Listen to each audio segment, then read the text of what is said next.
हाँ तो भैया बहुत बहुत स्वागत है आपका सारांश एकेडमी के इस यूट्यूब प्लेटफॉर्म पर।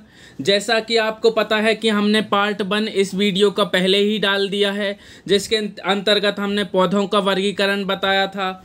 अब इस वीडियो के अंतर्गत हम जंतुओं का वर्गीकरण आपको बताएंगे। आपको पहले ही बता देता हूं कि पेपर 3 की यूनिट 3 यहाँ पर बायोलॉजी जो है उसके कुछ वीडियोस यूट्यूब पर भी अपलोड किए जा रहे हैं। इसके अलावा जूम क्लास पर इसकी फुल क्लासेस अवेलेबल हैं, जो कि आप इस कॉन्टैक्ट नंबर पर कॉल करके या फिर मैसेज करके पूछ सकते हैं कि किस प्रकार हमें जूम क्लासेस ज्वाइन करना है ना। आप वहां पर 3 दिन का डेमो ले सकते हैं, जो कि बिल्कुल फ्री है। मैं हूं सुजीत कुशवाहा, जो आपको विज्ञान एवं प्रौद्योगिकी पूरी अच्छी तरीके से कंप्लीट करवाता है। इसके अलावा मैंने आपको मध्य प्रदेश की रियासतें पढ़ाई हैं, जो कि पेपर 1 के यूनिट 5 के अंतर्गत आता है, और पेपर 3 की यूनिट 10 के अंतर्गत जो भूगर्भ शास्त्र है उसकी भी कुछ वीडियोस आपको यूट्यूब पर अवेलेबल कराई हैं। तो चलिए शुरुआत करते हैं आज के लेक्चर की। इससे पहले शुरुआत करने से पहले आपको एक चीज़ बता दूं कि आपने पिछली वाली वीडियोस को तो लाइक किया नहीं है, तो आप इस वीडियो को ज़रूर लाइक कीजिए और पिछली वाली वीडियोस ज़रूर देखिए, ताकि आपको बहुत अच्छे से मेंस का क्लेरिफिकेशन हो। और इस वीडियोस को ज़्यादा से ज़्यादा शेयर कीजिए। चलिए शुरुआत करते हैं। आपको पिछली वीडियो में मैंने पौधों का वर्गीकरण बता दिया था, जो नहीं देखे हैं वो देख लीजिए। क्योंकि पिछली वीडियो के बाद ही अगली वीडियो अच्छे से समझ में आती है। तो आप पौधों के वर्गीकरण को देख लीजिए। फिर उसके बाद दूसरी वीडियो है जिसके अंतर्गत हम जंतुओं के वर्गीकरण को देखेंगे। क्या देखेंगे? जंतुओं का वर्गीकरण देखेंगे। तो चलिए शुरुआत करते हैं जंतुओं के वर्गीकरण की। क्योंकि आपके सिलेबस में जंतुओं एवं पौधों का वर्गीकरण दे रखा है। हमने पिछली वीडियो में पौधों का वर्गीकरण पढ़ लिया था। अब हम किसका वर्गीकरण पढ़ने वाले हैं? अब हम पढ़ने वाले हैं जंतुओं का वर्गीकरण। तो कैसे शुरुआत हुई आखिरकार जंतुओं जगत के वर्गीकरण की? क्योंकि आपको मैंने पिछली वीडियो में क्या बताया था कि भैया एक व्यक्ति है जिसका नाम है विटेकर। क्या नाम है भैया? जिसका नाम है विटेकर। विटेकर जो है उसने क्या किया है? 5 जगत वर्गीकरण का सिद्धांत दे दिया है। क्या दे दिया है? 5 जगत वर्गीकरण का सिद्धांत दे दिया है। और उस 5 जगत में से जो 2 जगत हैं उनको आपके सिलेबस में दिया गया है। आप खुद देख लो, एक पादप जगत दे दिया है, एक जंतु जगत दे दिया है।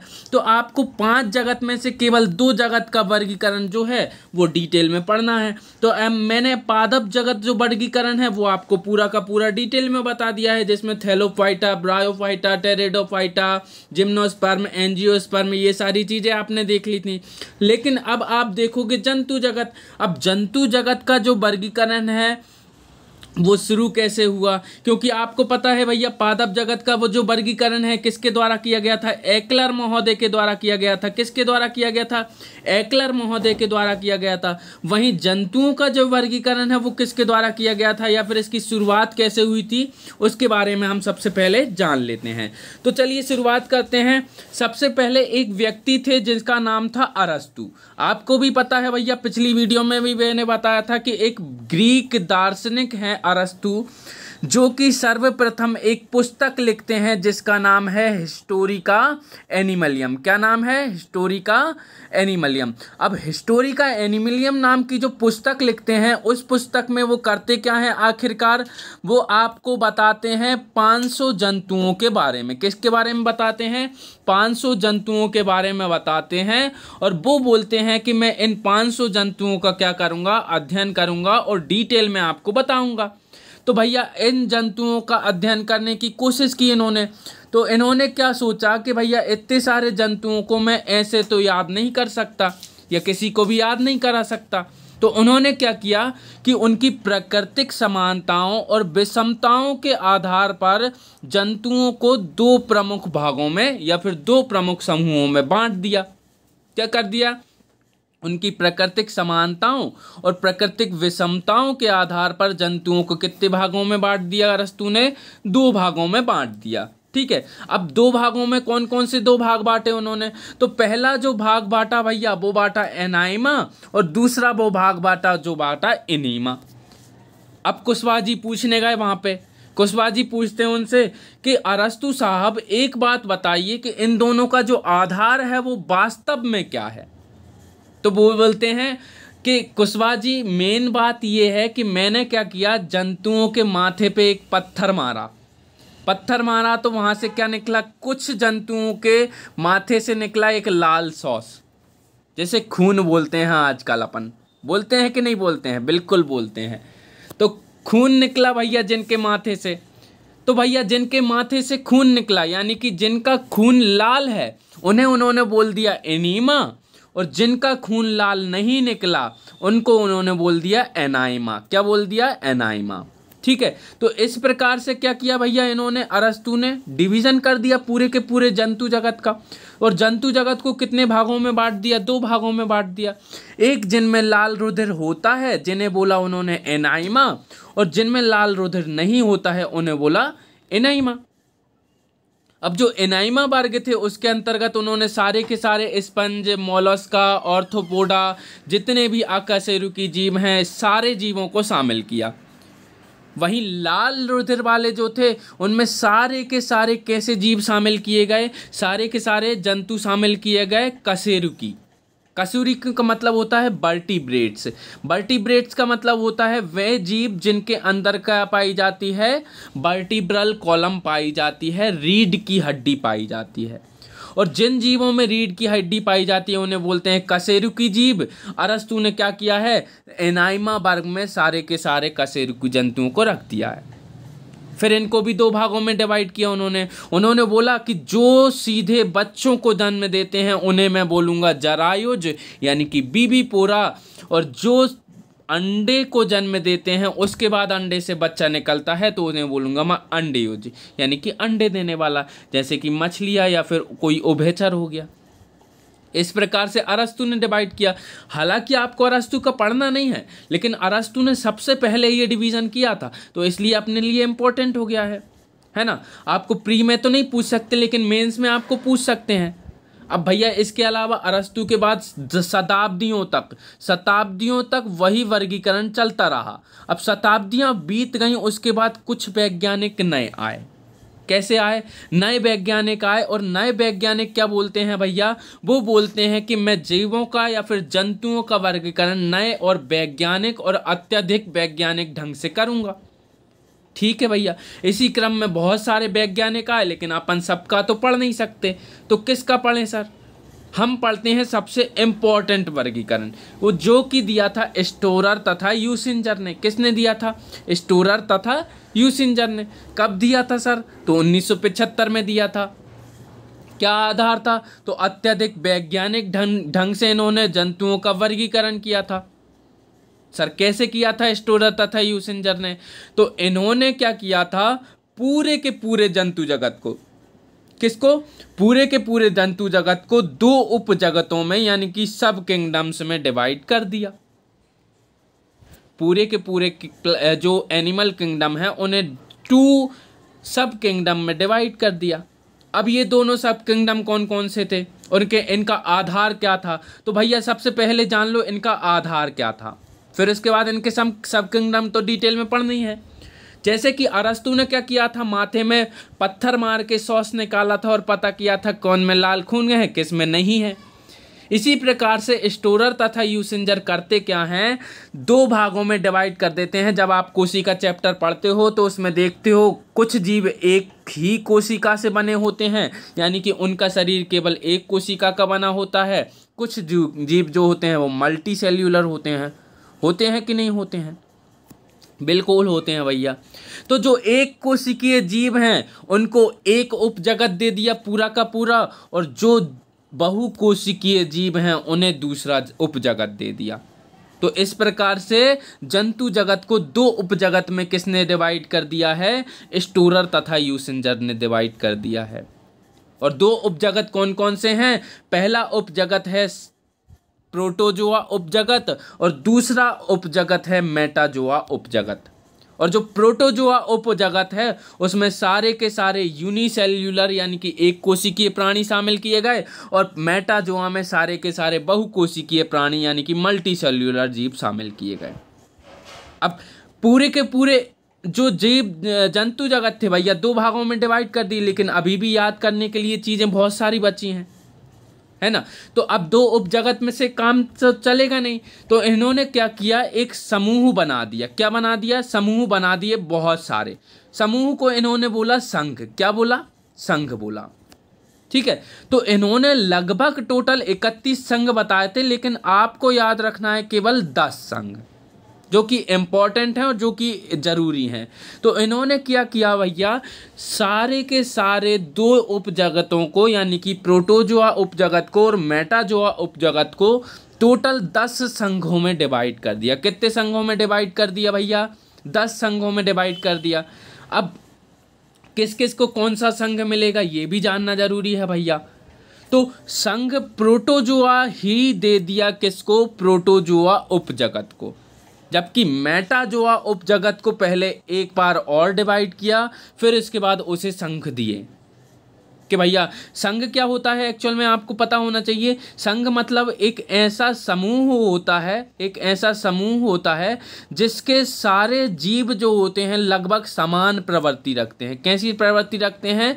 लगभग समान प्रवृत्ति रखते हैं। उनकी शारीरिक संरचना, उनकी बनावट, उनका जैव उपापचयी क्रियाएं सभी कैसी होती हैं? लगभग एक समान होती हैं, इसलिए उन्हें संघ बोलते हैं। तो प्रोटोजोआ जो उपजगत है उसके अंतर्गत एक ही संघ रखा गया, वो संघ तब संघ प्रोटोजोआ। और मेटाजोआ संघ के अंतर्गत मेटाजोआ उपजगत के अंतर्गत 2 और सब डिवीजन किए गए। एक किया गया इनवर्टिब्रेट्स और एक किया गया वर्टिब्रेट्स, अकशेरुकी और कशेरुकी। अब अकशेरुकी में टोटल उन्होंने कितने दिए? 8 संघ दिए भैया। क्यों दिए? क्योंकि अकशेरुकी करोड़ों की संख्या में है, तो इनको ज़्यादा संघ की ज़रूरत पड़ रही थी। तो बोले, स्टोरर यूसिंजर ने बोला ठीक है भैया तुम ज़्यादा ले लो, हमें क्या दिक्कत है, हम तो दे देंगे, है ना। फिर इसके बाद कशेरुकी वालों के लिए क्या बचा? तो भले एक यहाँ पे हो गया, 8 यहाँ पे हो गए, कितने हो गए टोटल? 9। अब एक ही बचा है तो इसको दे देते हैं। तो कशेरुकी वालों को एक संघ दे दिया, जैसे बोल दिया संघ कॉर्डेटा। अब संघ कॉर्डेटा को और सब डिवीजन अपन आगे करेंगे ही, है ना। तो इस प्रकार से कुल मिलाकर 10 संघ बन गए, जिन्हें समुदाय भी बोलते हैं। अब इन 10 संघों में से याद रखने की ट्रिक बता देता हूं आपको, क्योंकि याद रहते नहीं हैं इसलिए ट्रिक बता रहा हूं। ट्रिक से आप याद रखना। संघ प्रोटोजोआ आपको याद रह ही जाएगा, लेकिन आप ये जो एक अकशेरुकीय संघ है ना 8, इनको याद रखने की ट्रिक बताता हूं। तो देखो, पहले पोरीफेरा याद रखिए, पूरा का पूरा पोरीफेरा याद रखा, ठीक है। पोरीफेरा याद रखने के बाद आप भूल जाइए कि भैया पोरीफेरा आपको याद है। अब आप देखते हैं एक जिला होता है कि नहीं होता है? होता है। अब जिले में क्या होता है? एसपी होता है, जो यूपीएससी से बन के आता है। एसपी आईपीएस ऑफिसर जैसे बोलते हैं, एसपी होता है। और एसपी किन लोगों को पकड़ता है? एसपी बड़े बड़े लोगों को पकड़ता है जो अपराध करते हैं। अब कांस्टेबल के जैसे छोटे छोटे लोगों को हेलमेट ना पहनने के लिए तो पकड़ेगा नहीं वो, तो वो क्या करेगा? नामी लोगों को पकड़ेगा। कैसे लोगों को पकड़ेगा? नामी लोगों को पकड़ेगा। तो एसपी कैसे लोगों को पकड़ता है? नामी लोगों को पकड़ता है। और यही आपकी ट्रिक है कि एसपी नामी, आप इसका फुल फॉर्म एक बार देख लीजिए, मैं आपको बता देता हूं। इसका फुल फॉर्म जरूरी है भैया, ठीक है, क्योंकि एसपी नामी अकेले याद करने से ट्रिक से काम नहीं चलेगा। एसपी नामी पूरा का पूरा पहले याद रखिए आप। अब एस जो है, एस से याद रखिए सीलेंट्रेटा। क्या याद रखिए? सीलेंट्रेटा। पी से याद रखिए प्लेटीहेलमिन्थीज। एन से याद रखिए नीमेटोडा। ए से याद एनेलिडा। एनेलिडा। और एक और ए से याद रखिए ऑर्थोपोडा। एम से याद रखिए मोलस्का। और आई से याद रखिए एकाइनोडर्मेटा। तो इस प्रकार से आपकी ट्रिक कंप्लीट होती है और आपको अब ये 8 के 8 संघ याद हो चुके हैं। एक बार मन में रिवाइज कर लीजिए और अच्छे से पॉज करके वीडियो को ये ट्रिक याद कर लीजिए। आपको ये 8 जो संघ हैं वो याद हो जाएंगे। अब भैया इन संघों को डिटेल में पढ़ते हैं। क्यों? क्योंकि आपके मेंस में जब आप देखोगे तो मेंस में यहाँ से संभावित प्रश्न कैसा है कि 5 नंबर का कोई भी एक संघ पूछ लिया जा सकता है। क्या किया जा सकता है?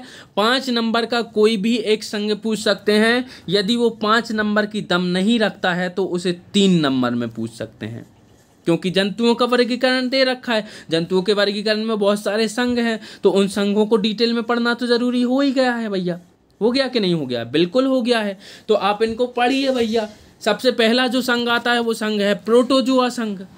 क्यों? क्योंकि सभी एक कोशिकीय जंतु जो हैं उन्हें इन्होंने किस में बांटा था भैया? प्रोटोजोआ उपजगत में बांटा था, और उसमें कौन सा संघ आता है? संघ प्रोटोजोआ।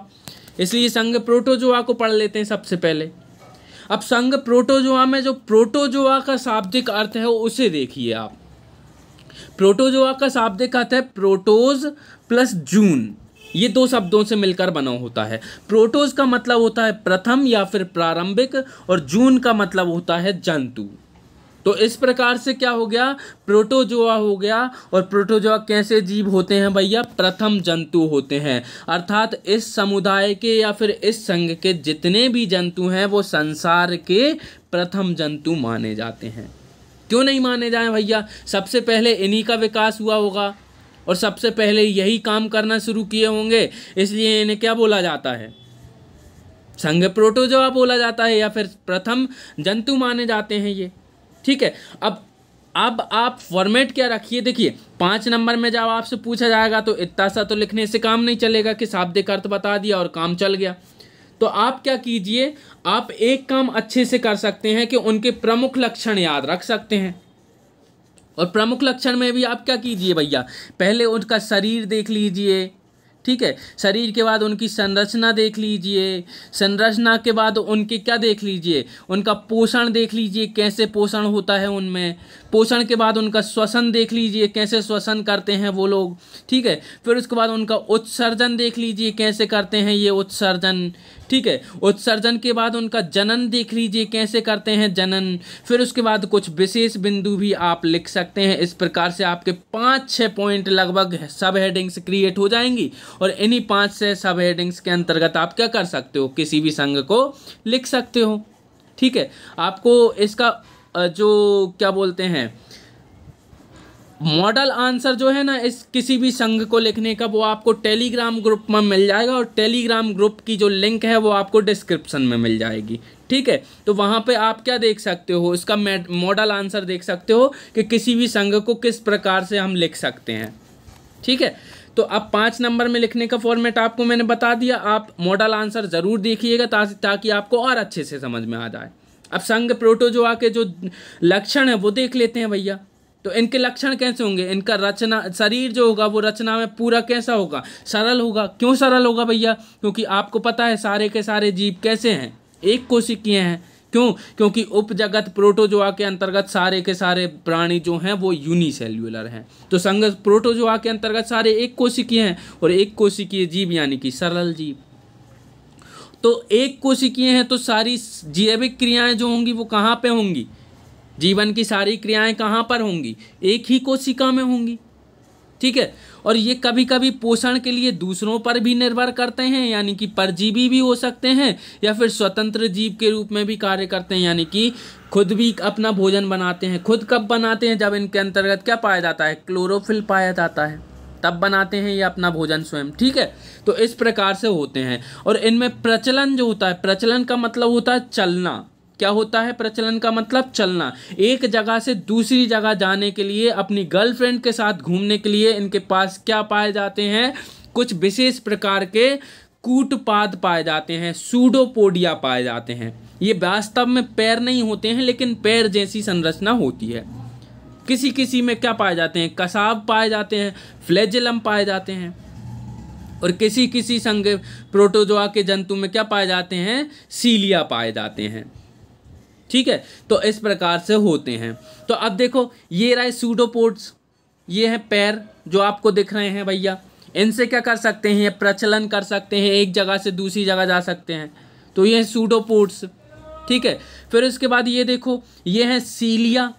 इनके द्वारा करते हैं कुछ संघ प्रोटोजोआ जीव जो हैं एक जगह से दूसरी जगह गमन करते हैं। इसमें वास्तव में सभी बैक्टीरिया सभी जीव शामिल होते हैं। और ये है फ्लैजेला। इसके द्वारा भी कुछ जीव जो हैं क्या बोलते हैं संघ प्रोटोजोआ के, वो गमन करते हैं एक जगह से दूसरी जगह। और ये डिफरेंस है आपका, difference between cilia and flagella, जो कि बायजूज ने बनाया है ना। सीलिया ये होती है, फ्लैजेला ये होती है। ठीक है, फिर इसके बाद आप देखिए इनमें श्वसन कैसे होता है, उत्सर्जन कैसे होता है। तो भैया इनके अंदर एक ही कोशिका है, इनका शरीर एक ही कोशिका से बना है। आपको पता है ये बात, मुझे भी पता चल गई है भैया, ठीक है, आपको पहले से पता थी, मुझे अभी पता चली है। तो इनके कोशिका पे जो सतह है उस सतह में क्या होगा, विसरण होगा। विसरण का मतलब समझते हो? नहीं समझते हो तो बता देते हैं।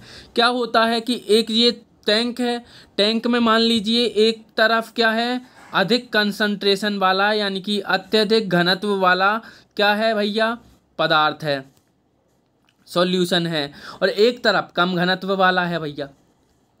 तो आपको पता है भैया अधिक घनत्व से कम घनत्व की ओर क्या जाएगा, पदार्थ जाएगा, और इसी प्रोसेस को बोलते हैं विसरण।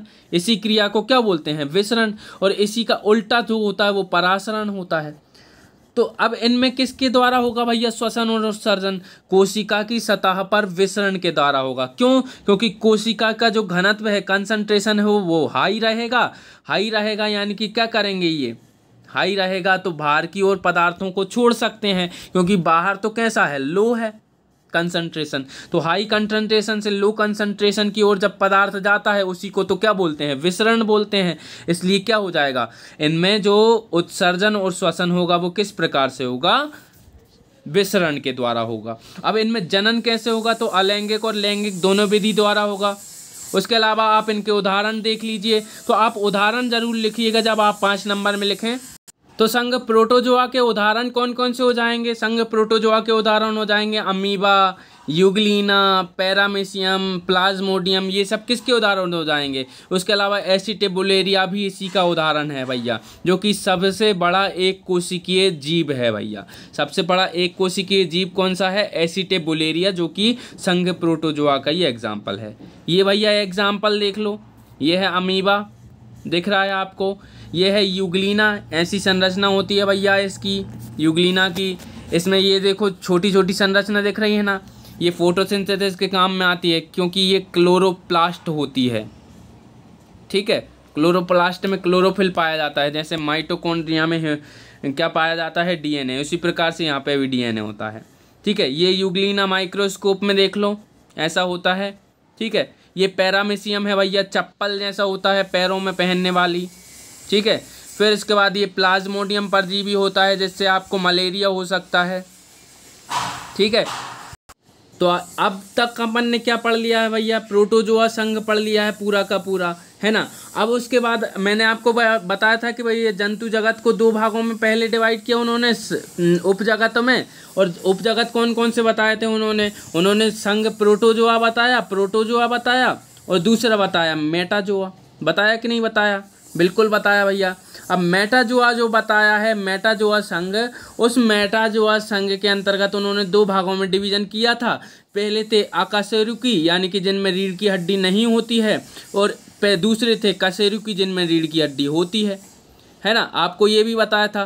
फिर उसके बाद मैंने बताया था कि अकशेरुकी में कितने संघ दिए हैं इन्होंने, 8 संघ दिए हैं, जिनको आपने ट्रिक से भी याद किया है, एसपी नाम की ट्रिक से, ठीक है। फिर उसके बाद कशेरुकी में 1 संघ है। तो अब हम जो 8 संघ हैं पूरे के पूरे, जो कि अकशेरुकी के अंतर्गत आते हैं, उन्हें डिस्कस कर लेते हैं भैया जल्दी से, है ना, क्योंकि वो बहुत ज़्यादा इम्पोर्टेंट है। तो आप देखिए अकशेरुकी संघ जो उपजगत है कौन सा, मेटाजोआ, उसके अंतर्गत जो अकशेरुकी आते हैं, यानी कि वे बहुकोशिकीय जंतु जिनमें रीढ़ की हड्डी नहीं होती है, वो क्या कहलाते हैं, अकशेरुकी कहलाते हैं। इसके अंतर्गत कौन कौन से संघ आते हैं, तो बहुत सारे संघ आते हैं भैया। इसके अंतर्गत जो पहला संघ है, ये दूसरा नहीं है, पहला संघ है, वो है संघ पोरीफेरा। और पोरीफेरा संघ में आपको शब्द से ही समझ में आ रहा है, इसमें क्या होंगे भैया, शरीर में पोर्स होंगे। क्या होंगे, शरीर में पोर्स होंगे, बहुत सारे छिद्र होंगे। तो इस संघ के सभी जंतु जो है खारे पानी में रहते हैं। पहली बात तो इस बात को आप ध्यान रखिएगा, इस संघ के जितने भी जंतु हैं वो हमेशा खारे पानी में रहेंगे, मीठे पानी में ये मर जाएंगे। और दूसरा पॉइंट तो आपको अपने आप ही समझ में आ रहा है कि शरीर में अनेक छिद्र होते हैं, जिन्हें क्या बोलते हैं, ऑस्टिया बोलते हैं। और इन्हीं छिद्रों के कारण इनके संघ का नाम क्या पड़ा है, संघ पोरीफेरा पड़ा है। यानी कि जितने भी जंतु इस संघ के अंतर्गत आएंगे, इस समुदाय के अंतर्गत आएंगे, उनके शरीर में छोटे छोटे छिद्र होंगे। अब उसके बाद इनके प्रमुख लक्षण देख लेते हैं। तो लक्षण क्या होंगे? ये एक प्रकार के बहुकोशिकीय जंतु हैं, लेकिन इनकी कोशिकाएं नियमित ऊतकों का निर्माण बिल्कुल नहीं करती हैं। क्यों? क्योंकि ये अभी प्रारंभिक अवस्था के जीव हैं। और इनका शरीर कैसा होता है? तो इनका शरीर बेलनाकार होता है या फिर पौधों की भांति शाखान्वित होता है। देखिए आपको फोटो बता देता हूँ। ये देखिए संरचना, ये है बेलनाकार संरचना, दिख रही है ना आपको? ये बेलनाकार इनकी संरचना है और पौधों की तरह शाखान्वित है कि नहीं है? बिल्कुल है भैया।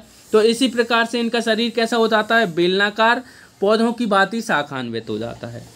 और शरीर में एक बड़ी गुहा होती है जिसे क्या बोलते हैं? स्पंज गुहा बोलते हैं। क्या बोलते हैं? स्पंज गुहा बोलते हैं। क्यों? क्योंकि जैसे मान लो ये है भैया, ये है, इसमें ये जो खाली भाग है, गुहा का मतलब होता है खाली भाग, गुहा का मतलब होता है खाली स्थान, खाली स्थान। तो इनके बीच में जो क्या है? खाली स्थान है भैया, है कि नहीं है? ये जो खाली स्थान है इसको क्या बोलते हैं? स्पॉन्जिला बोलते हैं, स्पंज गुहा बोलते हैं। क्या बोलते हैं? स्पंज गुहा बोलते हैं भैया। ठीक है, तो इनके शरीर में एक बड़ी सी एक स्पंज गुहा पाई जाती है। ठीक है, उसके अलावा ये श्वसन कैसे करते हैं और भोजन कैसे करते हैं? तो भैया इनमें कैनाल सिस्टम पाया जाता है, नलिका प्रणाली पाई जाती है। नलिका प्रणाली कैसी होती है? जैसे ये पाइप है, इस पाइप में यहाँ से भोजन डाला, यहाँ से एक्सक्रीट हो गया, बाहर निकल गया और बीच में इसका यूज़ कर लिया गया, तो इसे बोलते हैं नलिका प्रणाली। और इसी नलिका प्रणाली के द्वारा क्या होता है भैया? भोजन का और श्वसन का काम होता है किसमें? संघ पोरीफेरा में। और इनका शरीर जो है वो कठोर आवरण के द्वारा आधार प्राप्त करता है, जो कि नुकीले कांटों या फिर स्पंजिन फाइबर से बना होता है। और यही स्पंजिन फाइबर या नुकीले कांटे इसकी रक्षा करते हैं अन्य जीवों से। फिर उसके बाद आप इनके उदाहरण लिख दीजिएगा। 5 नंबर में इतना ही काफ़ी है। इसको आप फॉर्मेटिंग में जो है डालने के लिए आपको डिस्क्रिप्शन में लिंक पे जाना होगा और लिंक से आप टेलीग्राम ग्रुप पर पहुंचेंगे। और टेलीग्राम ग्रुप पे आपको पता ही है भैया, मैं डाल दूंगा फ़ोटो आपको किस चीज़ का? तो आंसर का डाल दूंगा भैया कि इस प्रकार से आंसर लिख सकते हो आप। ठीक है, फिर उसके बाद इसके उदाहरण लिख सकते हो। साइकिन, स्पंजिला, यूस्पंजिया, मायोनिया, ये उदाहरण हो जाएंगे भैया। साइकिन जो है वो यहाँ से गायब हो गया है, भाग गया वो। ठीक है, ऐसा रहता है साइकिन, आपको बता देता हूँ मैं। ठीक है, ऐसा रहता है भैया साइकिन, छोटे छोटे पोर्स रहते हैं इसमें। ठीक है, तो आप चिंता मत कीजिए, ये साइकिन दोबारा वापस आ गया। ठीक है, ये है स्पॉन्जिला।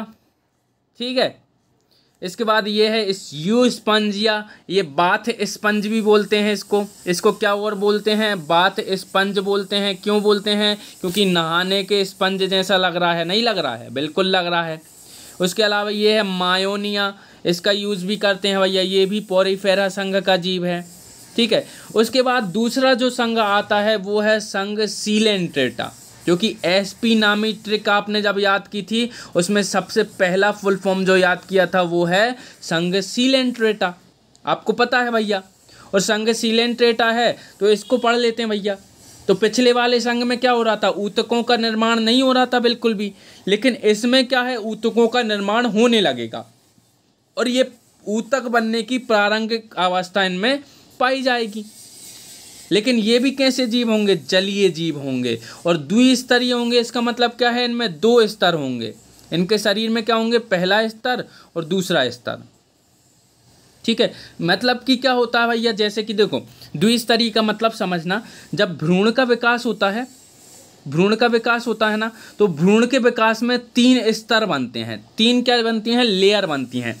एक्टोडर्म बनती है, एक्टोडर्म बनती है, मीजोडर्म बनती है और क्या बनती है? एंडोडर्म बनती है। क्या बनती है? एंडोडर्म बनती है। तो ये जो 3 स्टेज बनती हैं, इन 3 स्टेजों को क्या बोलते हैं भैया? त्रिस्तरीय बोलते हैं, जब भ्रूण का विकास आपकी माँ के पेट में होता है।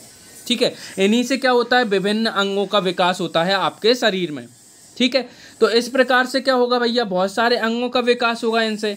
लेकिन जिस जीव के शरीर में 2 स्टेज ही बनेंगी, यानी कि 2 ही स्तर बनेंगे, उसे क्या बोलेंगे? द्विस्तरीय बोलेंगे। जिसमें 3 बनेंगी उसे त्रिस्तरीय बोलेंगे। बोलेंगे कि नहीं बोलेंगे? बिल्कुल बोलेंगे भैया, है ना। तो इसके बाद क्या हो गया भैया? आपको ये पता चल गया कि इनका जो शरीर है वो कैसा होता है, द्विस्तरीय होता है। ठीक है, फोटो देखिए आप इनका, ये है भैया, ये है संघ सीलेंट्रेटा, और संघ सीलेंट्रेटा में ये जो शरीर देख रहे हो वो कैसा है, द्विस्तरीय है, 2 परत हैं इनमें। ठीक है, और ये जितने भी जीव हैं ये कैसे जीव हैं भैया, ये जीव हैं द्विस्तरीय। ठीक है, 2 स्तर हैं इनमें, एक्टोडर्म और मीजोडर्म। और शरीर के अगले शरीर पर मुख होता है भैया, आपको दिख रहा है मुख, देखो भैया ये मुख रहा, ये क्या है भैया, हाइड्रा है, और हाइड्रा के मुख है ये सामने। ठीक है, और मुख के चारों ओर ये क्या हैं, टेंटिकल्स हैं, और ये टेंटिकल्स किसका काम करते हैं, शिकार को पकड़ने का काम करते हैं। तो मुख के चारों ओर कुछ स्पर्शक होते हैं जैसे टेंटिकल्स बोलते हैं, और टेंटिकल्स में पाए जाते हैं नीडोब्लास्ट जो कि भोजन आदि को पकड़ने में मदद करते हैं। और इनमें गुहा नहीं होती है, सॉरी गूदा नहीं होता है। गूदा का मतलब एक्सक्रीटरी पार्ट जो होता है वो नहीं होता है, यानी कि शॉर्ट में समझें तो इनमें पिछवाड़ा नहीं होता है, केवल अगवाड़ा होता है, केवल खा सकते हैं, निकालने के लिए इनमें कुछ मेन चीज़ नहीं होती है। ठीक है, एक्सक्रीटरी ऑर्गन नहीं होता है इसमें। ठीक है, गूदा नहीं होता है मतलब एक ही जगह से ये खुला हुआ है भैया, गूदा नहीं है। और शरीर में एक ही गुहा होती है, गुहा और गूदा अलग अलग चीज है। गूदा का मतलब है एक्सक्रीटरी पार्ट, ठीक है, पिछवाड़ा। वहीं गुहा का मतलब क्या होता है, गुहा का मतलब होता है खाली स्थान, खाली स्थान। और खाली स्थान तो इनमें होता है भैया, ये दिख भी रहा है, ये बीच का जो भाग है ना, पेट वाला भाग, ये खाली स्थान है कि नहीं है, बिल्कुल है भैया। तो इनमें एक गुहा पाई जाती है।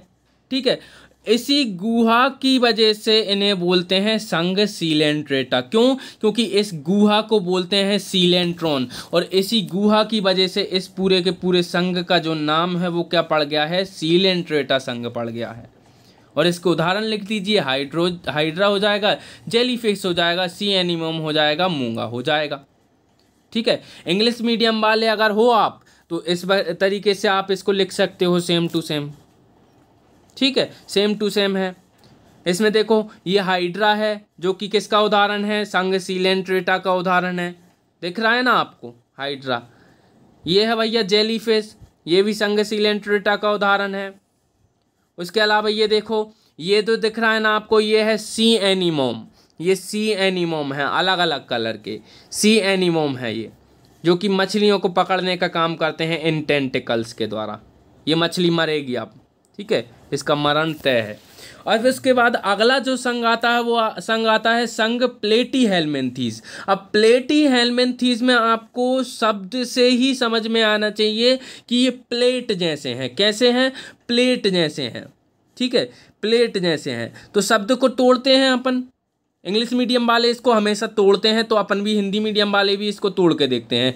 प्लेटी प्लस हेलमिन्थ क्या होगा, प्लेटी प्लस हेलमिन्थ हो गया। प्लेटी का मतलब होता है चपटे, फ्लैट, क्या होता है, फ्लैट। और हेलमिन्थ का मतलब क्या होता है, वॉर्म, वॉर्म यानी कि कृमि। तो ऐसे वॉर्म जो कि कैसे हैं भैया, चपटे हैं या फिर फ्लैट हैं, उन्हें क्या बोलेंगे अपन, प्लेटीहेल्मिन्थीज बोलेंगे। तो प्लेटीहेल्मिन्थीज संघ के बारे में आपको एक चीज़ तो अच्छे से पता चल गई कि इस संघ के जितने भी जंतु हैं वो कैसे होंगे, चपटे होंगे। यानी कि इस संघ के जंतुओं का शरीर फीते की तरह कैसा होता है, चपटा होता है। और इनके शरीर में 3 स्तरीय शरीर होता है, एक्टोडर्म, मीजोडर्म और एंडोडर्म, तीनों स्तर इनमें उपस्थित होते हैं भ्रूणावस्था पे। और इनमें जो देह गुहा होती है वो नहीं होती है। क्यों, क्योंकि ये टेप की तरह कैसे हैं भैया, पतले हैं। और इनके भीतर खाली स्थान हो सकता है क्या, देह गुहा का मतलब क्या है, खाली स्थान। और खाली स्थान नहीं है इसका मतलब क्या है, इनमें देह गुहा अनुपस्थित है, देह गुहा उपस्थित नहीं है भैया। तो इनमें देह गुहा नहीं होती है। कोई दिक्कत यहाँ तक बिल्कुल नहीं होनी चाहिए। ठीक है, फिर उसके बाद यदि इस संघ के अधिकांश जीव कैसे होते हैं, परजीवी होते हैं। परजीवी का मतलब क्या होते हैं, पोषक के शरीर से चिपक कर मुख के चारों ओर चूसक के द्वारा या फिर कांटों के द्वारा क्या करते हैं, अपना भोजन प्राप्त करते हैं। कैसे भैया, तो इसको देख लो आप, ये देखो,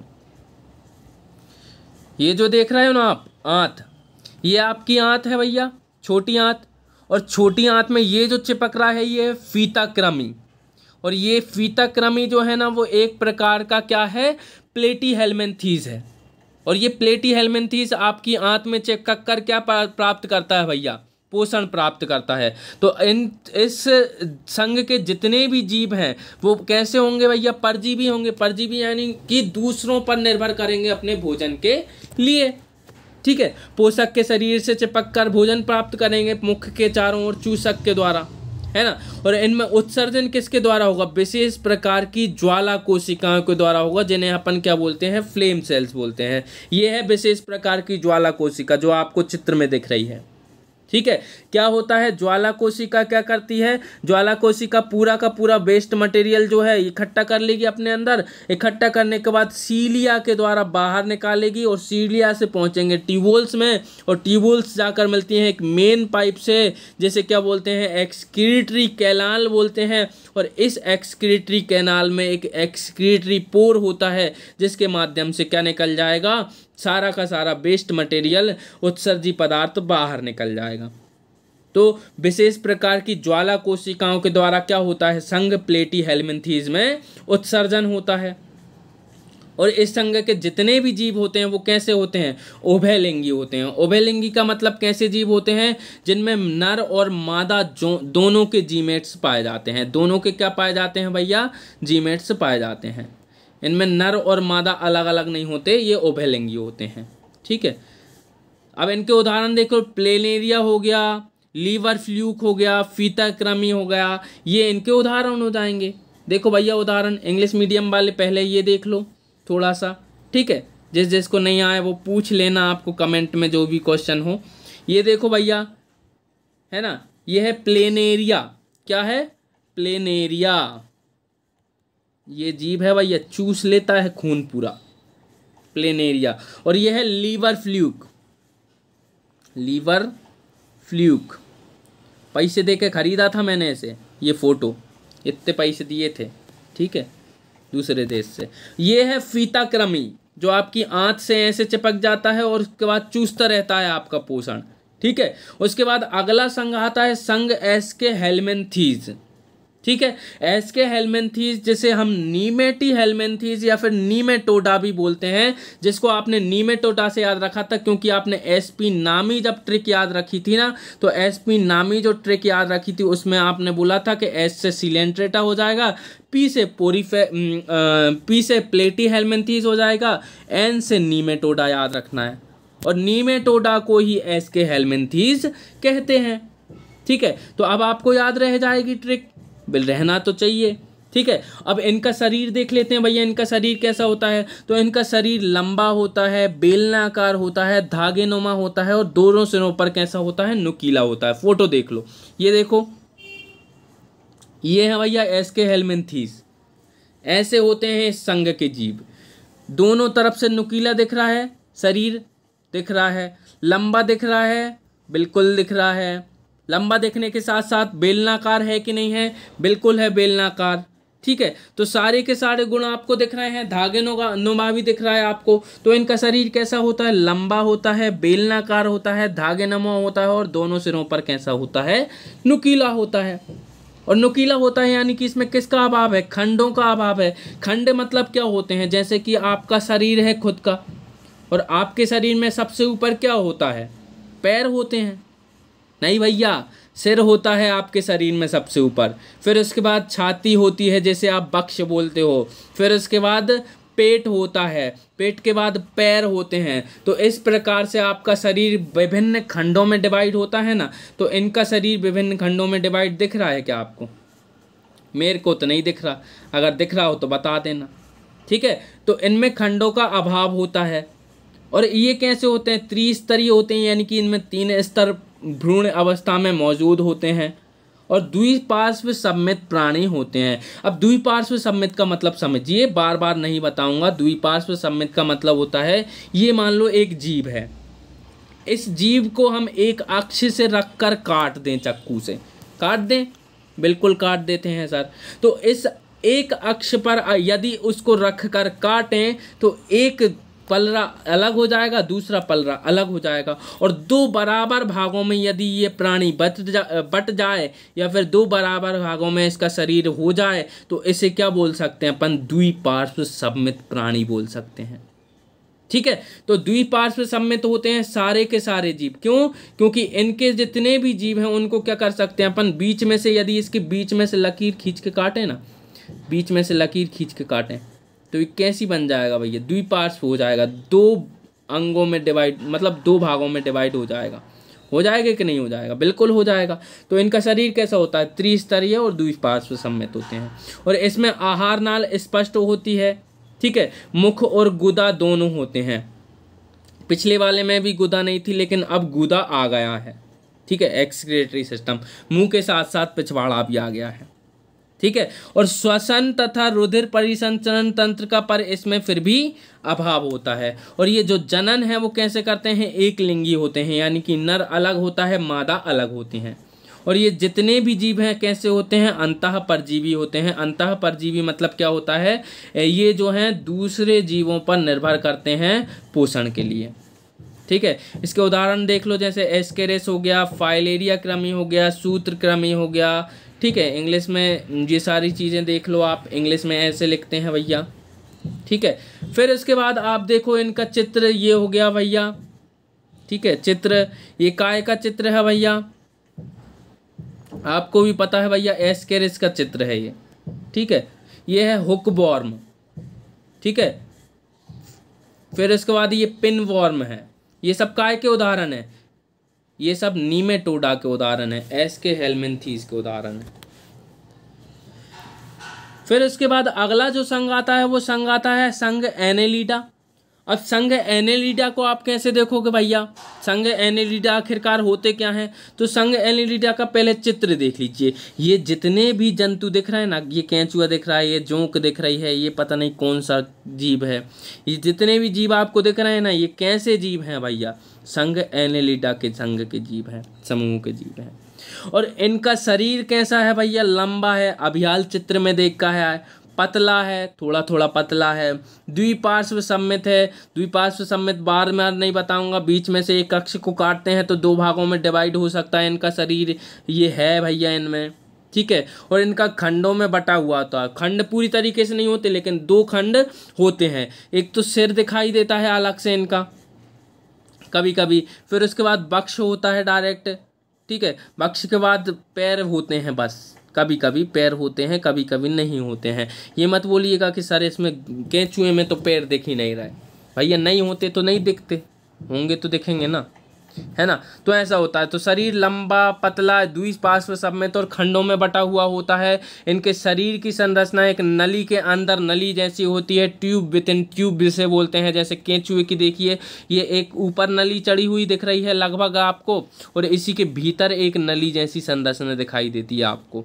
जब आप सूक्ष्म तरीके से माइक्रोस्कोप में देखेंगे तो आपको पता चलेगा इनके शरीर की जो संरचना है वो नली के अंदर नली जैसी है। और इनमें प्रचलन किसके द्वारा होता है? तो काइटिन से बनी सीटी द्वारा इनमें प्रचलन होता है। देखो भैया, इनमें क्या है? रिंग रिंग जैसी चीज़ दिख रही है ना, छोटी छोटी दिख रही है ना। देखो बड़ा चित्र बना के बताता हूँ आपको।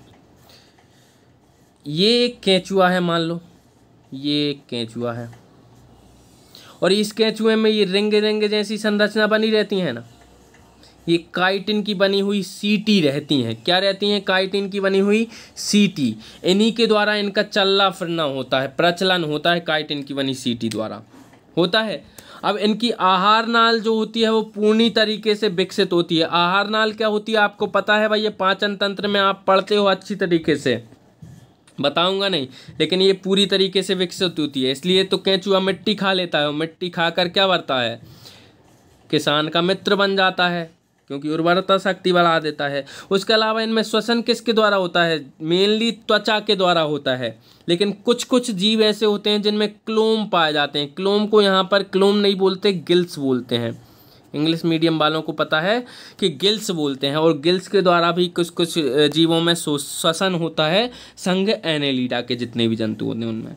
ठीक है। और इनमें उत्सर्जी अंग वृक्क के रूप में होता है। किसके रूप में होता है? नेफ्रीडिया के रूप में होता है, जो कि पूर्ण रूप से विकसित वृक्क तो नहीं होती है, पूर्ण रूप से विकसित किडनी तो नहीं होती है, लेकिन अविकसित किडनी होती है। और इनमें पाचन तंत्र, संवहन तंत्र, उत्सर्जन तंत्र और जनन तंत्र और तंत्रिका तंत्र, ये सारे तंत्र पाए जाते हैं भैया इनमें। जनन तंत्र में एक लिंगी और उभयलिंगी दोनों प्रकार के हो सकते हैं। फिर इनके उदाहरण लिख लीजिएगा, केंचुआ, जोक, नेरेस, ये सारे इनके उदाहरण हो जाएंगे। तो इस प्रकार से आप संघ एनीलिडा को लिख सकते हो, है ना। संघ एनीलिडा इंग्लिश मीडियम में ऐसे लिखेंगे, ठीक है। फिर इसके बाद देखो ये इसके उदाहरण हो जाएंगे, जैसे कि ये केंचुआ इसका उदाहरण है, जोंक उसका उदाहरण है, ये इसका उदाहरण है, पता नहीं कौन सा जीव है। अब अगला जो संघ आता है वो संघ आता है संघ ऑर्थोपोडा। और संघ ऑर्थोपोडा के बारे में आप अच्छे से समझिए कि ये जो संघ है वो सबसे बड़ा संघ है जंतु जगत का, प्राणी जगत का। सो माफ कीजिएगा, ये जंतु जगत का है भैया। प्राणी जगत में तो सभी आ जाते हैं ना, जंतु जगत का सबसे बड़ा संघ है। जंतु जगत का सबसे बड़ा संघ कौन सा हो जाएगा? तो जंतु जगत का सबसे बड़ा संघ हो जाएगा ऑर्थोपोडा संघ। जिस प्रकार से पादप जगत का सबसे बड़ा संघ आपको मैंने पिछली वीडियो में बताया था, आप कमेंट में ज़रूर आंसर दीजिएगा कौन था, है ना, ठीक है। तो जंतु जगत का वर्गीकरण देखेंगे तो उसमें देखेंगे कि प्राणी जगत का सबसे बड़ा संघ जो है संघ ऑर्थोपोडा है, जिसमें 2/3 जंतु पाए जाते हैं, ठीक है। एनिमल किंगडम का सबसे बड़ा संघ है, लगभग 9 लाख जंतु की प्रजातियां इसमें पाई जाती हैं। और इसका मतलब क्या है? ऑर्थोरोज और पोडोज, 2 शब्दों से मिलकर बना है ऑर्थोपोडा। कौन कौन से 2 शब्द से? पहला है ऑर्थोरोज और दूसरा है पोडोज। ऑर्थोरोज का मतलब होता है जॉइंटेड और पोडोज का मतलब होता है पैर यानी कि फुट। यानी कि जे जीव जिसके अंतर्गत जॉइंटेड लेग होंगे यानी कि जॉइंटेड लेग्स पाए जाएंगे, वो सारे के सारे जंतु कैसे जंतु होंगे? ऑर्थोपोडा संघ के जंतु होंगे, ठीक है। तो इनका शरीर कैसा होगा भैया? खंड युक्त होगा, खंडों में विभक्त होगा, त्रिस्तरीय होंगे यानी कि तीनों स्तर पाए जाएंगे, एक्टोडर्म, मीजोडर्म, एंडोडर्म। द्विपार्श्व सम्मित होंगे यानी कि बीच से काटने पर बराबर 2 भागों में बंट सकते हैं। और इनकी संरचना कैसी होगी? तो शरीर 3 भागों में विभक्त होगा। पहले सिर होगा, फिर उसके बाद छाती होगी जिसे वक्ष बोलते हैं, फिर उसके बाद पेट होगा यानी कि उदर होगा, पैर भी होंगे, ठीक है। तो शरीर जो है इनका किससे ढका होता है भैया? काइटिन नामक आवरण से ढका होता है। इसी के कारण क्या हो सकते हैं? ये गीले नहीं हो सकते हैं, तो यानी कि डूब कर नहीं मरते। डूबने के लिए पानी चाहिए और पानी में गीले नहीं हो सकते यानी कि डूब नहीं सकते, और डूबकर कोई भी ऑर्थोपोडा संघ का जीव नहीं मरता है। अब देखिए श्वसन किसके द्वारा होता है? तो जलीय जितने भी ऑर्थोपोडा रहेंगे उनमें गिल्स के द्वारा यानी कि क्लोम के द्वारा होगा। स्थलीय जितने भी रहेंगे या तो उनमें ट्रेकिया होगा या फिर उनमें त्वचा होगी, उसके द्वारा होगा, ठीक है। उसके अलावा इनमें रुधिर परिसंचरण तंत्र जो होता है वो खुला होता है। क्यों? क्योंकि इसमें एक दिल है, दिल से डायरेक्ट शरीर में पहुंच जाता है खून, कोई नस नहीं होती है इसमें। जैसे अपने नस होती है ना, प्यार में नस काटते हैं वो वाली नस, तो वो नस इसमें नहीं होती हैं। इसलिए इनका शरीर परिसंचरण तंत्र कैसा होता है भैया? खुला परिसंचरण तंत्र होता है। और ये जनन कैसे करते हैं? तो एक लिंगी होते हैं, लेकिन इनमें जो निषेचन है वो शरीर के भीतर होता है, ठीक है। उदाहरण देख लो, तिलचट्टा जैसे कॉकरोच बोलते हो आप, झींगा मछली हो गया, केकड़ा हो गया, खटमल हो गया, मच्छर हो गया, ये सारे जीव हो जाएंगे भैया। ये है ट्रेकियल सिस्टम। ट्रेकियल सिस्टम समझिए, इसमें क्या होता है? त्वचा में बाहर इतने से होल्स होते हैं, इनसे अंदर है एयर जाती है, एयर जाकर क्या होती है? यूज हो जाती है और बाहर निकल जाती है। देखो ये जो बाहर होल दिख रहा है इसे बोलते हैं स्पेरिकल। स्पेरिकल से ट्रेकिया में गई, ट्रेकिया से कहाँ जाएगी भैया? सीधे मसल्स में जाएगी, मसल्स में यूज होगी, उसके बाद बाहर फेंक देंगे। इसे बोलते हैं ट्रेकिया सिस्टम, जो कि ऑर्थोपोडा संघ के जंतु में पाया जाता है। ये है भैया खटमल, इसी का उदाहरण है भैया, ठीक है। खटमल के अलावा कॉकरोच ये सब तो आपने देखे होंगे, इसलिए इसके चित्र नहीं रखे हैं। अब अगला जो संघ है वो संघ है संघ मोलस्का।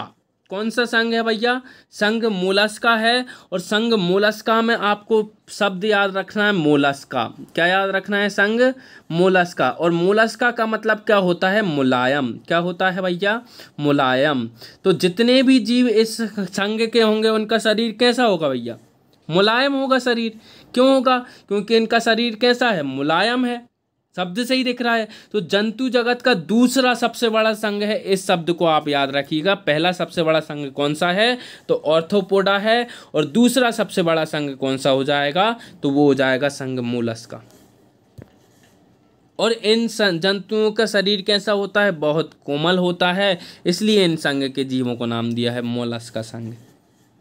ठीक है। और इनमें क्या होता है? मेंटल नामक कठोर कैल्शियम आवरण से क्या होते हैं? ये सुरक्षित रहते हैं। क्यों? क्योंकि इनके शरीर इतने मुलायम रहते हैं। अगर ये कठोर आवरण में सुरक्षित ना रहें तो जल्दी मर जाएंगे। ठीक है। इसलिए इनका शरीर जो है कैल्शियम नाम के आवरण में ढका होता है। उसके अलावा शरीर 3 भागों में बटा भी होता है। पहले सिर होते हैं, फिर अंतरांग होते हैं, फिर पैर होते हैं। ठीक है। और ये जो होते हैं पूरे के पूरे स्थलीय प्राणी होते हैं, लेकिन कुछ प्राणी जलीय भी होते हैं। किस संघ में? मोलस्का संघ में मैं बात कर रहा हूँ। मोलस्का संघ के जितने भी जीव हैं वो कैसे होते हैं भैया? स्थलीय अथवा जलीय दोनों प्रकार के हो सकते हैं। और इनमें श्वसन कैसे होगा? तो भैया श्वसन आपको भी पता है, अगर जल में रहेंगे तो गिल्स के द्वारा ही होगा, उसके अलावा और कुछ तो पाया नहीं जाता। लेकिन अगर ये स्थल में आ जाएं तो इनमें टीनिडिया जैसी संरचना होती है। टीनिडिया अविकसित रूप होता है गिल्स का। ये देखो टीनिडिया, ये जो भी जीव है, पता नहीं कौन सा जीव है, इस जीव में ये जो लाइनिंग जैसी दिख रही ना, हल्की हल्की लाइनिंग दिख रही है, बारीक सी, ये लाइनिंग है टीनिडिया। और इस टीनिडिया के द्वारा ये रेस्पिरेशन यानी कि श्वसन करते हैं। ठीक है। और इनमें पोषण के लिए पूरी तरीके से विकसित आहार नाल पाई जाती है। आहार नाल मतलब भोजन की जो नाल होती है वो पाई जाती है। यहाँ से खाया, पच के भोजन जो है पेट में चला गया और उसके बाद आप इसे एक्सक्रीट कर दोगे, ये कहलाती है आहार नाल। ठीक है। और रक्त प्राय इनका कैसा होता है? रंगहीन होता है, लेकिन कुछ में कैसा होता है? नीला होता है, जो कि हीमोसाइनिन की वजह से होता है। इनमें उत्सर्जन होता है वृक्क द्वारा, किडनी द्वारा होता है। देखो आपको यहाँ पे मैंने इन्फॉर्मेशन दी है, और इसी इन्फॉर्मेशन को यदि आपको जमाना है 5 नंबर में तो आपको टेलीग्राम पे मॉडल आंसर ज़रूर देखना पड़ेगा। ठीक है। अधिकांश एक लिंगी होते हैं भैया ये जीव। दे आर यूनिसेक्सुअल, जैसे घोंगा हो गया, सीपी हो गया, ऑक्टोपस हो गया, ये सारे के सारे जीव हो गए। देखो भैया उदाहरण, ये हो गया सीपी, नहीं ये घोंगा हो गया। ठीक है। ये हो गया ऑक्टोपस, ये हो गया सीपी, ये हो गए। फिर इसके बाद अगला जो लास्ट संघ आता है अकशेरुकी उपजगत के अंतर्गत, वो आता है संघ एकाइनोडर्मेटा। और एकाइनोडर्मेटा संघ जो है उसका शाब्दिक अर्थ आपको पता होना चाहिए। एकाइनो का मतलब होता है कांटा और डर्मेटा का मतलब होता है शरीर। ठीक है। तो कांटा युक्त शरीर जिसका भी होगा वो उस संघ के अंतर्गत आएंगे, एकाइनोडर्मेटा संघ के अंतर्गत आएंगे। यानी कि इनका शरीर कैसा होगा? फॉर्क बॉडी होगी। स्किन कैसी होगी? इनकी स्पिनी स्किन होगी। ठीक है। क्योंकि इनके शरीर के प्राणियों में इस संघ के जितने भी प्राणी हैं उनमें कैसी कैल्शियम युक्त हड्डी से बना एक अंतः कंकाल पाया जाता है। और इस संघ के जितने भी जंतु हैं वो कैसे होते हैं? समुद्री होते हैं। कुछ बाहर भी रह सकते हैं, लेकिन इनका शरीर देखिए कैसा होता है? गोल होता है, नालवत होता है, त्रिस्तरीय होता है, खंड विहीन होता है। ठीक है। आगे बताते चला था सब कुछ, अब दोबारा नहीं बताऊंगा। और इनमें क्या पाया जाता है? जल संवहन तंत्र पाया जाता है भैया। क्या पाया जाता है? जल संवहन तंत्र पाया जाता है, जो कि गमन के लिए, भोजन ग्रहण करने के लिए, श्वसन के लिए सहायक होता है। जल संवहन तंत्र कैसे? जैसे एक तरफ से जल लिया इन्होंने, दूसरी तरफ से क्या करेंगे? बाहर निकाल देंगे और इसी बीच में उसका यूज़ कर लेंगे। और इसी का यूज़ किस किस में करेंगे? गमन में, एक जगह से दूसरी जगह जाने में भी करते हैं कभी कभी, भोजन को ग्रहण करने में, और श्वसन में तो करेंगे ही करेंगे। तो इस प्रकार से ये यूज़ करते हैं इसका। ठीक है। फिर इसके बाद तंत्रिका तंत्र में मस्तिष्क विकसित नहीं होता है। तंत्रिका तंत्र तो इनका विकसित होता है, लेकिन इसमें विकसित मस्तिष्क नहीं होता है। और इनमें विशेष क्षमता पाई जाती है जिसे अपन बोलते हैं पुनरुत्पादन क्षमता। जैसे हमारे शरीर के एक पार्ट में यानी कि लीवर में सबसे ज़्यादा पुनरुत्पादन क्षमता पाई जाती है ना, उसी प्रकार से सबसे ज़्यादा पुनरुत्पादन क्षमता इनमें पाई जाती है, इस संघ के जितने भी जीव हैं उनमें। उदाहरण देख लीजिए, जेली फिश हो गया, स्टार फिश हो गया, ब्रिटल स्टार हो गया। ये देखो स्टार फिश है, ये है सी कुकुम्बर, ये है क्या बोलते हैं इसको, ब्रिटल स्टार है भैया, ठीक है, स्टार फिश है, जेली फिश, स्टार फिश और ये सारी चीज़ें, ठीक है। अब देख लो लास्ट जो संघ है वो कशेरुकी उपजगत के अंतर्गत मानी कि कशेरुकी के अंतर्गत आने वाला लास्ट संघ है जिसका नाम है संघ कॉर्डेटा। अब हम कॉर्डेटा संघ को देख लेते हैं। कॉर्डेटा संघ को किसने स्थापित किया था? तो भैया बेल्फोर ने स्थापित किया था सबसे पहले कॉर्डेटा संघ को। और कॉर्डेटा का मतलब होता है कॉर्डा, कॉर्डा मतलब होता है एक कॉर्ड, एक कॉर्ड का मतलब होता है एक प्रकार की रॉड, मुलायम रॉड, जो कि शरीर के भीतर पाई जाती है किसी न किसी अवस्था में। तो इस संघ के प्राणी जो होते हैं वो जल में भी रह सकते हैं, थल में भी रहते हैं, कुछ वायु में भी रहते हैं, तीनों जगह पर रहते हैं, ठीक है। और इनमें 3 मूलभूत और अद्वितीय लक्षण पाए जाते हैं हमेशा। पहला कि इनमें एक नोटोकॉर्ड उपस्थित होती है। नोटोकॉर्ड यानी कि एक ऐसी पतली मुलायम सी कप होती है, छड़ होती है किसी न किसी अवस्था में। जीवन पैदा होने से या फिर जीवन में मरने से पहले कभी ना कभी या फिर भ्रूण अवस्था में इनमें क्या होती है, एक नोटोकॉर्ड अवश्य उपस्थित होती है, पहली चीज़। और इनमें केंद्रीय तंत्रिका तंत्र हमेशा मौजूद रहता है। इसके अलावा इसमें ग्रसनी गिल दरारें होती हैं किसी न किसी अवस्था में। तो नोटोकॉर्ड देख लीजिए, इनमें क्या होती हैं, सभी कॉर्डेटा जंतुओं में किसी न किसी अवस्था में यानी कि पैदा होने की स्टार्टिंग से पहले ही, जब ये भ्रूण अवस्था में है उससे लेके मरने तक मेरुदंड या फिर नोटोकॉर्ड अवश्य इनमें पाई जाती है। और दूसरे इसकी विशेषता मेन क्या है कि इनमें केंद्रीय तंत्रिका तंत्र यानी कि मस्तिष्क तथा मेरुरज्जु उपस्थित होता है, रीढ़ की हड्डी उपस्थित होती है, ठीक है। उसके अलावा ग्रसनी गिल जो कि किसी न किसी अवस्था में ग्रसनी की दीवारों पर दरारें या छिद्र पाए जाते हैं इनके शरीर में, ठीक है। ये देखो भैया, ये नोटोकॉर्ड होती है जो किसी इंसान के पैदा होने से पहले यानी कि भ्रूण अवस्था में उपस्थित होती है। जब व्यक्ति पैदा होता है ना, तो ये किस रूप में परिवर्तित हो जाती है, वर्टिब्रल कॉलम के रूप में परिवर्तित हो जाती है ना। शुरुआत में ये ऐसा शरीर होता है हमारा जब पैदा हो रहे होते हैं अपन, मतलब बन रहा होता है अपना शरीर भीतर, फिर उसके बाद ये ऐसे डेवलप हो जाती है पूरी की पूरी, नोटोकॉर्ड फिर गायब हो जाती है। और इनका शरीर कैसा होता है, कॉर्डेटा संघ के जितने भी जंतु होते हैं उनका शरीर त्रिस्तरीय होता है, द्विपार्श्व सममित होता है, यानी कि 2 भागों में बांट सकते हैं। आपके शरीर से यदि तलवार मारे तो आपका शरीर 2 पलरों में डिवाइड हो सकता है, बिल्कुल हो सकता है भैया, है ना। इनमें अस्थि और उपास्थि दोनों को बना हुआ अंतःकंकाल पाया जाता है, आपको पता है भैया, भीतर अस्थि भी है उपास्थि भी हैं। उत्सर्जन के लिए किडनी होती हैं, आपको पता है भैया, हैं अंदर किडनी। एक लिंगी होते हैं, आप भी एक लिंगी हो। निषेचन कैसे होता है, भ्रूणीय परिवर्धन किसके द्वारा होता है, या तो मादा शरीर के अंदर होता है या फिर कभी कभी बाहर भी होता है। अब संघ कॉर्डेटा को क्या किया भैया, संघ कॉर्डेटा में कुछ प्रमुख वर्ग दे दिए, क्योंकि संघ कॉर्डेटा पूरी तरीके से समझ में नहीं आ रहा था, तो उन्होंने क्या किया कि और सब ग्रुप में क्या करो, संघ कॉर्डेटा को डिवाइड कर दो। तो और सब ग्रुप कौन कौन से बनाए भैया, तो संघ कॉर्डेटा के कुछ 5 सब ग्रुप मेनली आपको बता रहा हूँ, वो आपको बताए, जिसमें क्या किया गया, संघ कॉर्डेटा के प्रमुख वर्गों को डिवाइड किया गया, ठीक है। तो सबसे पहला प्रमुख जो वर्ग हो जाएगा वो हो जाएगा मत्स्य वर्ग, जैसे इंग्लिश में पीसेस बोलते हैं। और इसकी मुख्य विशेषता क्या है, आपको भी पता है, मछली कहाँ रहती हैं, जल में रहती हैं।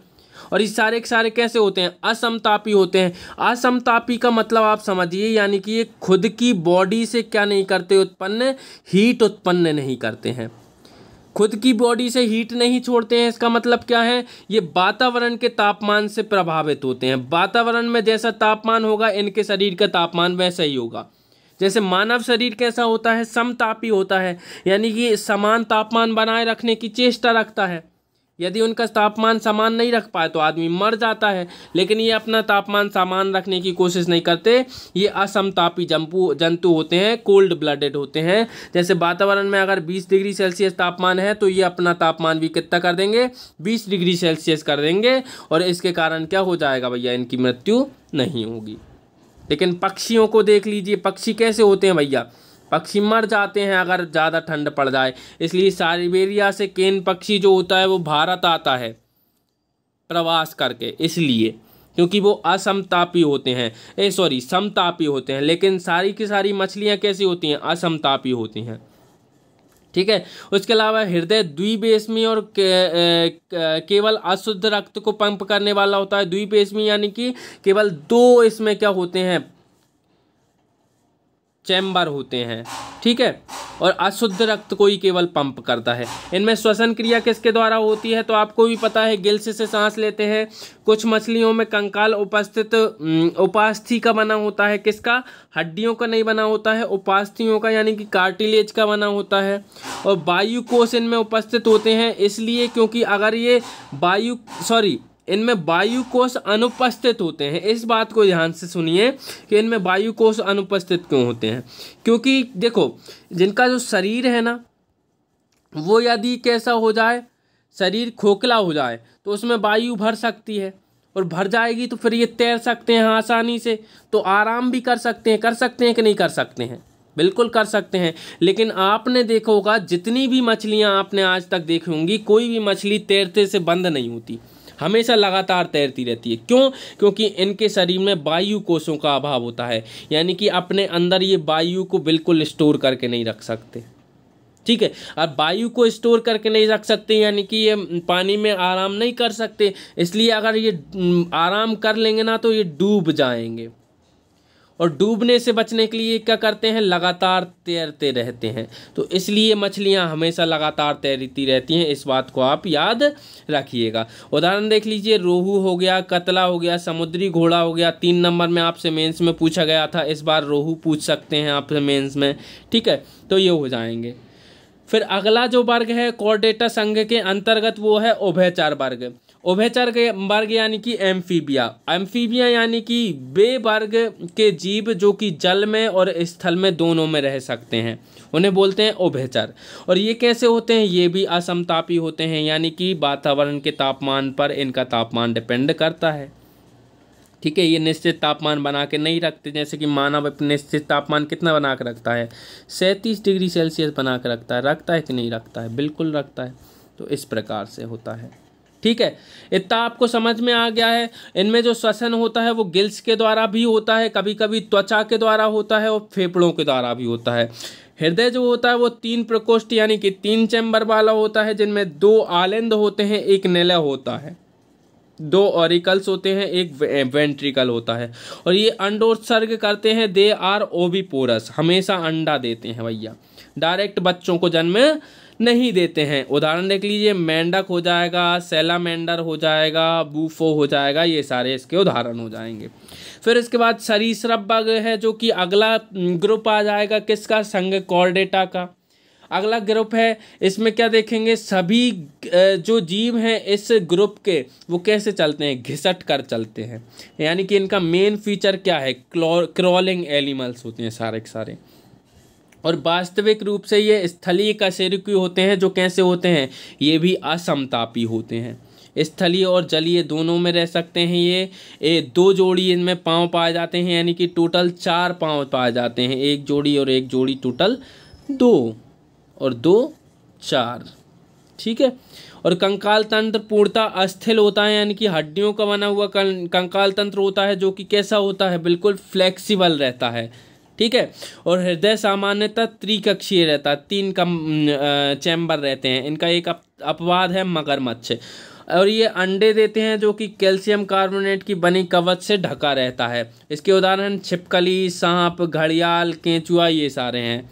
अब ऐसा कौन सा सांप है जो घोंसला बनाता है, आपको पता होना चाहिए भैया, किंग कोबरा घोंसला बनाता है। विश्व की एकमात्र जहरी छिपकली, आपको यदि पता हो तो कमेंट करके बताइए। ठीक है। और संसार का सबसे जहरीला सांप ये है सी स्नेक।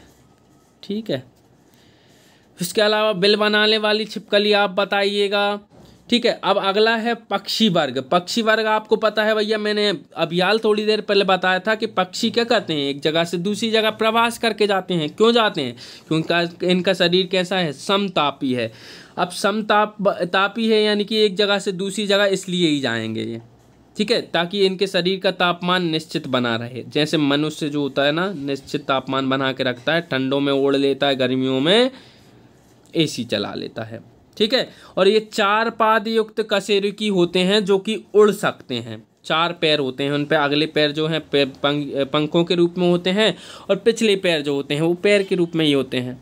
अगले पाद उड़ने के लिए पंखों के रूप में रूपांतरित हो जाते हैं, और इनमें जो श्वसन होता है वो फेफड़ों के द्वारा होता है। दांत इनमें नहीं होते हैं, केवल चोंच होती है, और चोंच से ही चबाते हैं, आपको भी पता है ये चीज़।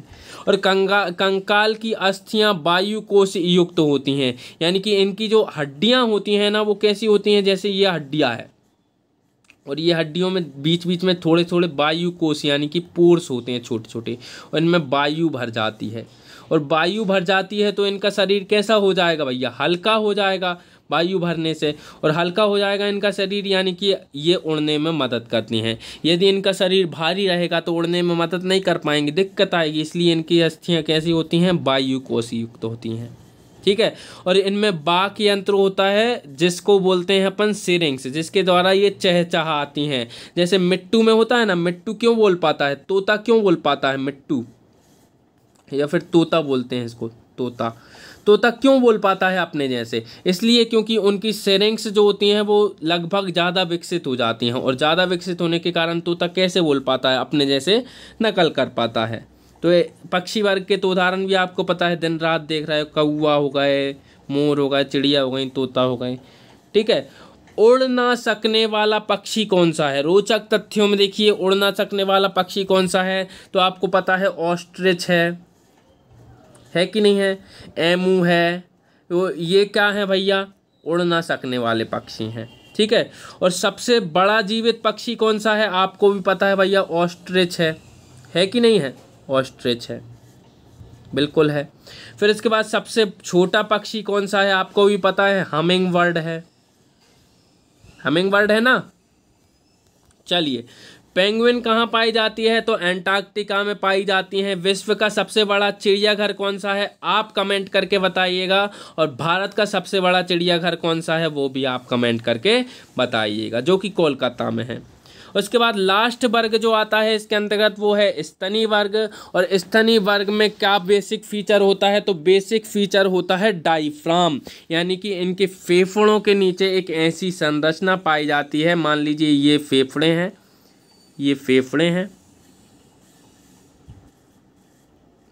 ठीक है, ये फेफड़े हैं, और फेफड़ों के नीचे ये ऐसी संरचना पाई जाती है जो कि क्या करती है, सांस लेने में मदद करती है, इसे बोलते हैं डायफ्राम। और प्रत्येक स्तनधारी में ये संरचना जरूर पाई जाएगी, इसलिए इन्हें क्या बोलते हैं, स्तनधारी बोलते हैं।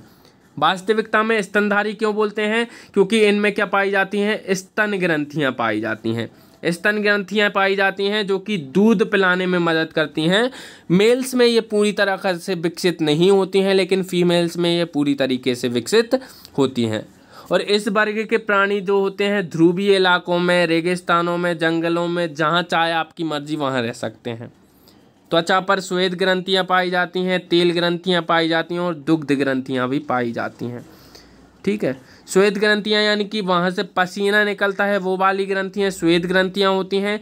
तेलीय ग्रंथियाँ जो कि आपकी नाक पर देखते हो आप तेल निकलता है, वो तेलीय ग्रंथियों की वजह से ही निकलता है। ठीक है, फिर इसके बाद ये जंतु कैसे होते हैं, तो उच्च तापी और नियत तापी होते हैं। आपको बताया था मैंने कि ये कैसे होते हैं, समतापी होते हैं। 37 डिग्री सेल्सियस तापमान रखना खुद का, ये क्या है, समतापी का ही तो विशेषता है। तो ये कैसे जीव होते हैं, समतापी होते हैं। ठीक है, उसके बाद आप देखिए इनका हृदय कैसा होता है, तो भैया 4 बेसमी यानी कि 4 चैम्बर होते हैं इनके हृदय में। दांत जीवन में 2 बार आते हैं, आपको ये अच्छे से याद होना चाहिए, दांत 2 बार आते हैं, आपको भी पता है। 7 साल की उम्र में एक बार दांत टूटते हैं, उसके बाद दोबारा से आते हैं। त्वचा पर हल्के हल्के बाल होते हैं, आपको अच्छे से पता है। बाह्य कर्ण पिन्ना जो है जहाँ पर कान छिदवाते हो आप, वो उपस्थित होता है। और सर्वप्रथम लक्षण क्या होता है इसका कि दुग्ध उत्पन्न करने वाली ग्रंथियां इसमें मौजूद होती हैं। इसी कारण इस वर्ग के सभी जीवों को क्या बोलते हैं, स्तनधारी बोलते हैं। और स्तनधारी को जो है बच्चे जन्म देने के आधार पर 3 भागों में डिवाइड किया जाता है। पहला है प्रोटोथीरिया, दूसरा है मेटाथीरिया और तीसरा है यूथीरिया। और प्रोटोथीरिया जो है वो अंडे देते हैं डायरेक्ट, जैसे कि एगिडना और प्लेटिपस। मेटाथीरिया जो है वो अपरिपक्व बच्चों को जन्म देते हैं, जैसे कि कंगारू। और पूर्ण विकसित शिशुओं को जो जन्म देते हैं उन्हें बोलते हैं यूथीरिया, जैसे कि मनुष्य। फिर उसके बाद इनके रोचक तथ्य भी आप देखिए। स्तनधारी में सबसे अधिक तापमान किसका होता है भैया, आपको पता है बकरी का होता है। कितना होता है स्तनधारी में बकरी का, तो 39 डिग्री सेल्सियस तापमान होता है भैया, सबसे ज़्यादा होता है स्तनधारियों में। ठीक है, एकमात्र विषैला स्तनी कौन है भैया, आप कमेंट करके ज़रूर बताइएगा। डॉल्फिन किसका उदाहरण है, आपको पता है स्तनधारी का उदाहरण है, स्तनधारी का उदाहरण है कि नहीं है, बिल्कुल है। और ग्रुप ऑफ डॉल्फिन्स को क्या बोलते हैं, यानी कि डॉल्फिन्स के झुंड को क्या बोलते हैं, तो बोलते हैं पोर्ट्स। क्या बोलते हैं, पोर्ट्स। ठीक है, तो ये हो गया भैया आपका लेक्चर कंप्लीट। आपका जो जंतुओं का वर्गीकरण है और पादपों का वर्गीकरण है वो मेंस के अकॉर्डिंग कंप्लीट करवा दिया है। इससे संबंधित जैसे भी प्रश्न होते हैं वो आपसे कमेंट में आप पूछ सकते हो। और इसकी जो टेस्ट है वो आपको ग्रुप में दी जाती है, क्योंकि आप जूम क्लासेस अगर लेते हो तब। ठीक है, तो वीडियो पसंद आई है तो लाइक कीजिए, नहीं पसंद आई है तो डिसलाइक कीजिए, शेयर कीजिए, सब्सक्राइब कीजिए चैनल को। Thank you so much. और जूम क्लासेस के लिए आप उस सामने सबसे पहले जो नंबर दिया गया था उस पर कॉल कर सकते हैं। धन्यवाद।